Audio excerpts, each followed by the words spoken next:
Hi guys, this is Caramel Rel. We're back. We're back. We're back. We're back. We're back. We have another video, guys. We are knocking out these videos today. We are giving you guys the tea today. I'm so glad you guys are tuning in. Thank you guys so much. This is the Caramel Rel Show. I am Caramel Rel. Please go ahead and hit that like button. Go ahead and also hit that subscribe button, guys. And also, please go ahead and hit that notification bell so that you will be notified, guys, whenever we have new updated videos. Okay, today we are going to be talking about some updates with this R. Kelly case. As you guys know, his sentencing, you guys, is coming up, fastly approaching, for June 26th. Okay, right around the corner, guys, for his New York case. All right, now he actually has two more cases that he is set to have to go through, all right, after his sentencing.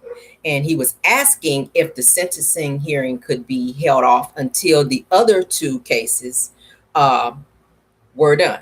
And the Judge Donnelly was like, it's going to be a hell no. We're going to go ahead and proceed with the sentencing. So it's saying that federal prosecutors are saying that he's looking at getting 25 years, guys, for the New York case alone. Okay, it's not even talking about the Minnesota case that he's still facing, and he still has a case in Chicago that is also coming up, they're saying, in August. So guys, he is looking at a lot of heat coming up here in the next few months. All right, so let's get into it. It says federal prosecutors in New York told a judge Wednesday, okay, that R. Kelly should go to prison for more than 25 years following his conviction last year on sex trafficking and racketeering charges. The singer, they said, avoided punishment for them for almost 30 years, and he must now be held accountable. All right. It says after decades of accusations of sexual misconduct, Kelly was convicted in September on 9 counts related to accusations that the singer orchestrated a long-running scheme to recruit and abuse women as well as underage girls. All right. He plans to appeal the verdict, but not before he's sentenced on June 29th. Okay.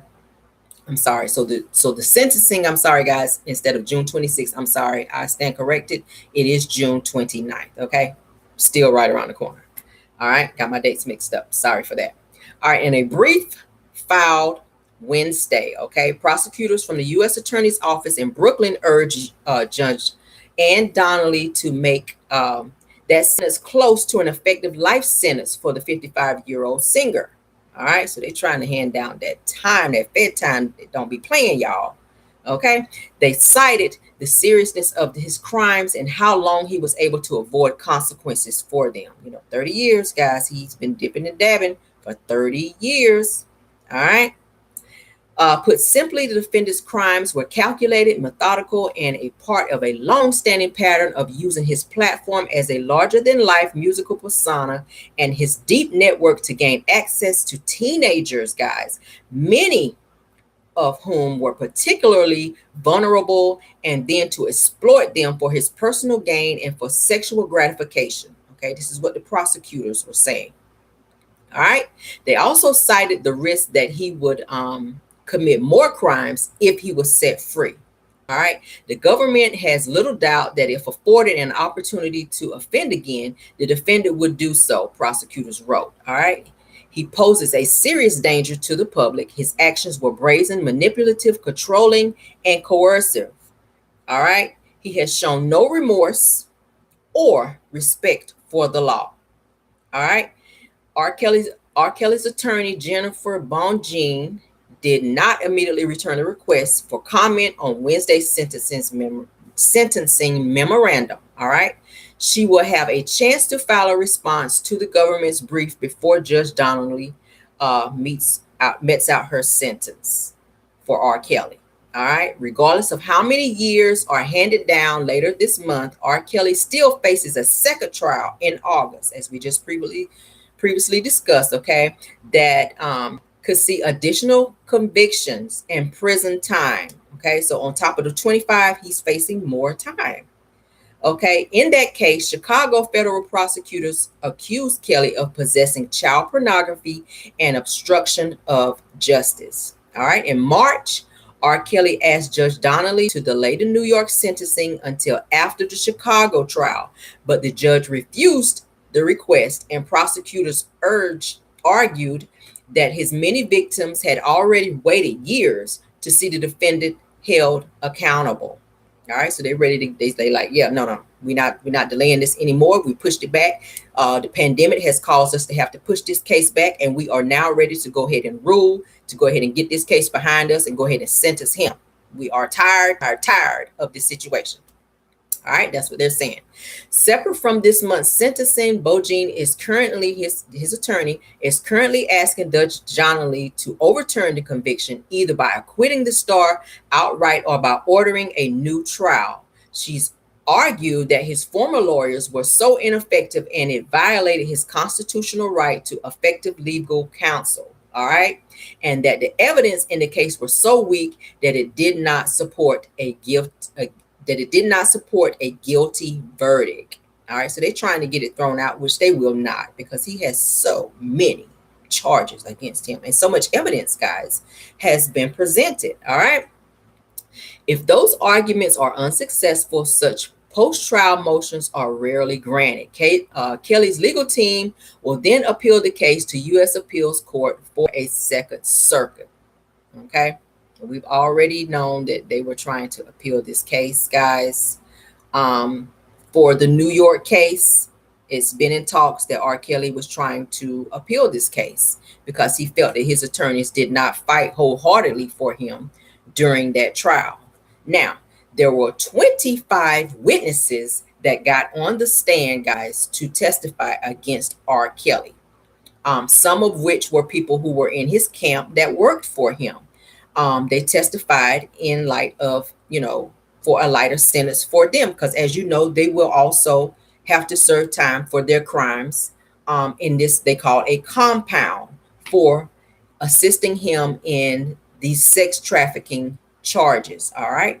As you know, he was flying minors across, state lines, which is a crime. Okay, he was filming them and so many other things that I just will not mention on this channel. I mean, if you saw Surviving R. Kelly, then you guys already know the gruesome details of the things that he's been charged for. Okay, now locking the girls up and not feeding them and abusing them and so many other things, guys. Like, I don't even want to get into the craziness of the mind of R. Kelly. Now, I used to be a fan of R. Kelly. I used to listen to his music. Notice I said used to. I do not anymore. After doing research, most of those songs that he wrote, you guys, were about young girls. All right. You Are Not Alone was about one of the girls that he had in his compound after she was made to have an abortion for one of his children. He wrote that particular song about her. Ignition was about some young girls. Okay. So I'm just like, my God, I see now why they call him the Pied Piper, honey. You done blew your horn one too many times, and it's done landed you in a place where you do not want to be. Now, let's rewind. You guys know at the premiere of Surviving R. Kelly, he had his goons, allegedly, I'm going to say allegedly, go to the set and wreak havoc there to where they had to clear out the theater, guys, to where people were there to see the premiere of Surviving R. Kelly. So it was mayhem there. They had to get the people up out of there because they were trying to stop the premiere of Surviving R. Kelly. All right. As you know, his brother, Kerry Kelly, did an interview with another YouTuber, which you guys know, Tasha K. She's very well known. And you guys can definitely Google and go on her channel and please look at that interview, guys. Oh my God. When I tell you, it opened my eyes to a lot of things as to why R. Kelly is the way that he is and the things that he's done. It made sense. I was like, oh my God, his brother was there. He grew up with him in the same house and went through some of the same things that R. Kelly went through as a child by the hands of their own sister at Kerry Kelly, which is R. Kelly's brother, on admission. guys. This man broke down and literally cried, boo-hooed like a baby. Okay, talking to Tasha K in this interview about the things that he went through with his sister.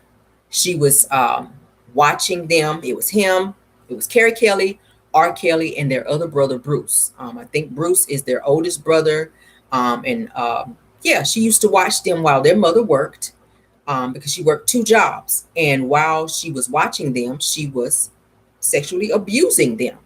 And this was out of the mouth of Carrie Kelly. He actually said this in an interview. So this is not alleged. I will not go into the gruesome details as to what he said. That's why I said, please go onto Tasha K's channel and pull up the interview with Carrie Kelly and Tasha K. And oh my God, like you will definitely see the gruesome or hear the gruesome details and get a visual of how deeply he's still carrying the pain from what happened to him and R. Kelly as kids. Yeah, I was like, oh my God, it makes sense. R. Kelly was actually introduced to different sexual things as a child. He mentioned that and I read if he has a book out called Solar Coaster, and he actually talks about his life and the things that he went through as a child going up into adulthood. Okay, and how he actually got signed and so many other things, you guys. It talks about different trials that he had to go through, just so many things. But he was introduced to videotaping as a child. And he was saying how he saw a very close family member, which it is believed to be his sister, who used to invite her male friend over and they would be intimate. He would, and they didn't close the door all the way. So he would be peeping through the door, guys, watching them in the act. And one of the times he was caught peeping through the door, and this person, which is believed to be his sister, asked him to come into the room, and he was watching them. He was a young child, guys. I think they said that he was about 7 years old. And she gave him a video camera and asked him to video them in the act. So this is where this whole videoing, where he learned to do video, and he became, mesmerized with videoing. Okay, so that's why he's been doing all this videoing with these young girls, which I found to be so sick and twisted. I was like, where the hell did he get that from? That's where he got it from. That's where he got it from. And when he would act up as a child, it was said, Carrie Kelly was saying in his interview, that they were locked in the house. So this is coincidentally, these girls that they were saying in their interview, when they got to acting out, he would lock them in rooms. So this is where, so things that was done to him, he has projected onto other people. And there's no telling how many girls that were abused and trafficked and mistreated throughout this 30-year span, you guys. There are states now, like I said, in Minnesota, he's still facing a child pornography charge in that state, where he was with a minor. And then for Chicago, he's also facing charges there as well. Now, in the New York trial, Azriel actually testified against him in that trial. Now, whenever it was said to that she was going to be one of the people testifying against R. Kelly, she was targeted by one of R. Kelly's goons who came to her house and burned up her car in the driveway. She called the police, and of course this person was tracked down and charged with doing that, guys. So yeah. Jocelyn, as you guys know, is still in R. Kelly's camp. She still supports him. She has not left. She's still there. As you guys know, Azriel, she did leave. She's living on her own. She's focusing now on her music. She's doing her thing. She has a very nice voice. And it sounded very weird to me whenever she did the Gayle King interview, which she later said that she and Jocelyn were made to say certain things that were not true. In particular, whenever Gayle King asked her, was she trying to sing and was she trying to have a musical career? She said no. Well, if you go back and look at old videos of her, that's exactly what she was trying to do. And her parents actually did an interview also saying that she was looking to become an artist, a singer. which is why they allowed him to work with her, and they signed paperwork to have one of R. Kelly's people watch her very closely. But as you guys know how that turned out, if you watch Surviving R. Kelly, like I said, I will not go into any gruesome details on this channel. You will have to go back and watch it there, okay? Because I don't want to get my page striked for going a little too deep here, because this case is very, very gruesome, guys. So as you know, R. Kelly, he is facing child pornography charges, and this does not only involve girls but boys as well. So you guys have to go and dig up. Please go and watch the Carrie Kelly interview. That's all I can say. If you watch that interview, it's going to make sense as to the things that R. Kelly is being charged for. Okay. His brother Carrie Kelly also went through some of those things as well. And he and R. Kelly used to be very close, as he said.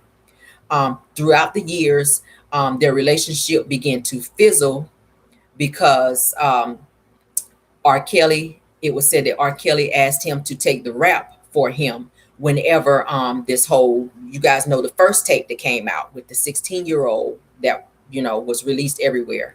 I actually saw the tape. So, yeah. And that was R. Kelly on the tape, guys. I'm sorry.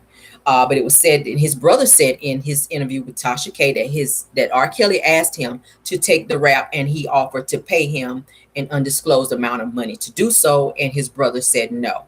So it kind of put a strain on his brother and his relationship after that. And he was saying that he pretty much didn't fool with R. Kelly for a while. R. Kelly didn't fool with him because R. Kelly had this very controlling attitude and everybody around him, so he wanted to control everything and everyone around him. Okay, so as you see, guys, it has landed him in a place where he does not want to be. I don't know if he's going to be able to do 25 years, and it's looking like he may get life, because like I said, they're looking at giving him 25 years alone just for the New York case. Okay, and that's coming up, like I said, on June 29th. And then in August, he's going to be facing the Chicago cases. Okay. And then after that, he still has this Minnesota case that's looming for the child pornography charges as well. So it's looking like he might be getting life, which is very, very sad, because R. Kelly, guys, even though he can't read or write, he just has this gift. When you hear his music, it draws you in. Okay. And stupid me didn't even know that listening to his music, he was writing about his encounters with minors. And I said, oh my God, I cannot listen to him anymore. I just can't. He's very talented. Yes, he is. But I think people have to separate the person from the artist. Okay. You have to separate the person from the artist. And there were so many people that went on the stand and testified. They said R. Kelly and Robert are two different people. Okay. R. Kelly, the artist, and Robert Kelly are two different people. You have to separate the two. And I know a lot of people are saying, well, what about the parents in this situation? Shouldn't they be charged? Hell yes, they should be charged, because at the end of the day, you need to know where your children are, and you have to protect your children. Okay. And in this case, it seems that all of the girls in this situation, if not most, were looking to have some type of musical career. Okay. And this is when R. Kelly kind of used his musical career and his clout and his status to draw these girls in and promise them a career. And before you know it, they were trapped. They were trapped in this web and went through all the things that they went through. You guys watched, like I said, the Survivor R. Kelly, and you heard the testimony and the things that these girls were talking about, where they were in tears, where they were saying they were abused and not fed and things of that nature. It's very, very sad. Very, very sad. Now, as you guys also know, Portia Williams from Real Housewives of Atlanta, she also had an encounter with R. Kelly, as to where she said that he was supposed to work on some music stuff with her, and she was supposed to meet him at the studio. Well, R. Kelly sent a car to pick her up, as she's saying, from the airport. She was flying in to see him at the studio and work with him, but he sent a car to pick her up, and the car actually brought her to his house. And she was saying, hold up, whoa, whoa, whoa. I'm supposed to meet him at the studio while we're going to his house. And the person driving told her pretty much that R. Kelly wants to work with you at his studio, at his home, versus his other studio. So she just kind of went along with it. She found it to be kind of odd. She said she was a little uncomfortable, but she got there, and they told her to go into this room to wait for him because he was busy. Once he was done, he came into the room and he told her, allegedly, and this is what she was saying, and she also has this in her book, The Pursuit of Portia, that he asked her to perform sexual favors and to, yeah, and she did it. She wound up doing it because she said she wanted to further her career. She said she felt odd. And yeah, and she wound up being locked in a bedroom as well, according to her. Now, she said that she came back and saw him on a second occasion because they wound up not doing any music that day. And she wanted to get her music out there. So she did see him on a second occasion. And on that second occasion, she said that she heard a commotion of another female in another room where it sounded like she was being abused, you guys. So it seems that Portia Williams actually witnessed some things as well. Yeah, it seemed that she witnessed some things as well with R. Kelly. So I so wished and hoped, guys, that he would have gotten some type of therapy, some type of counseling, with all the money that he had that he spent and paid out to these girls for these cases that were brought up against him. I feel like he should have got some help. And he would not be in the place that he's in right now, because R. Kelly, as you guys know, at the top of his career, he had so much money coming in. Guys, he could have had the best doctors, the best therapists, the best help that he could have gotten. But I feel like he felt that after so long, after 30 years, if you're getting away with stuff after 30 years and you start to feel entitled, you start to feel untouchable, you start to feel like you can kind of do whatever, you're invincible, like you can do whatever and never ever have to answer to those charges. Well, after 30 years, guys, they finally locked him up, and he is facing 25 years alone just for one case. And that's not to say what he will face for the Chicago case as well as the Minnesota case is coming up. He's looking at serving life in prison. I do not feel like he will be able to serve life. And I'm praying and I'm hoping that, he gets the help that he needs in prison, because he did not do it while he was out. Okay. Personally, I feel like after the first case with the 16-year-old, where he was trying to pay his way out of that, it said that he paid for her family to go overseas somewhere on a vacation so that they would not be there to testify. And the reason that he was able to get off on that case is because they could not get any testimony from the actual girl and from her parents. They weren't there to testify. And her father, the 16-year-old dad, actually played guitar for R. Kelly. So R. Kelly paid for them not to be there during the time of the trial. So that's pretty much had something to do with him getting off on that trial. He knew what he was doing. Okay. So yeah. And not so much for this particular case, for the New York case, because these girls were actually there to testify. So that is why he was found guilty, you guys. And now with the case coming up for Chicago, everybody that's involved, they have been subpoenaed to testify against R. Kelly in exchange for, I'm guessing, lesser time for them, because they are going to be charged as well. Everybody that's in connection to this case, whether you're a bodyguard, whether you're a manager, whoever.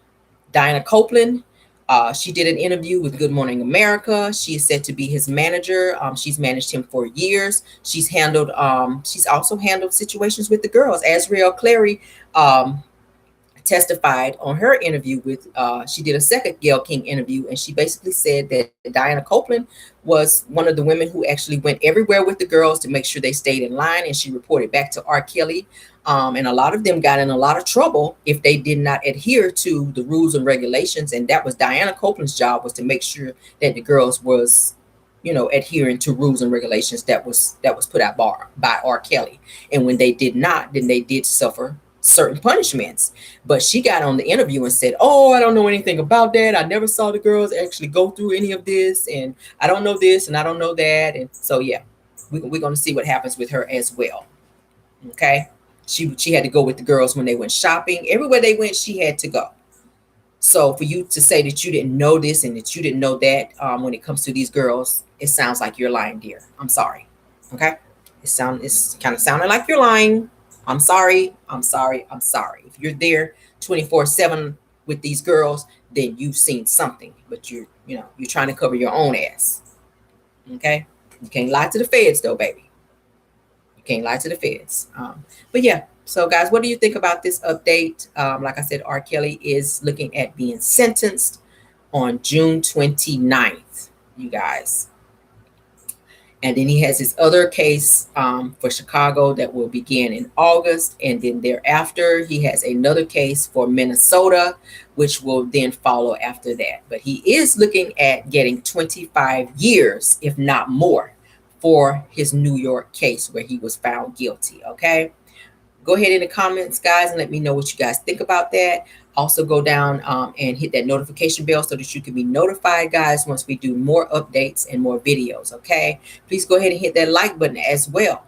And thank you guys so much for tuning into the Caramel Rail Show. I am Caramel, as you guys know. Thank you guys so much for joining. Thank you guys so much for watching. Bye.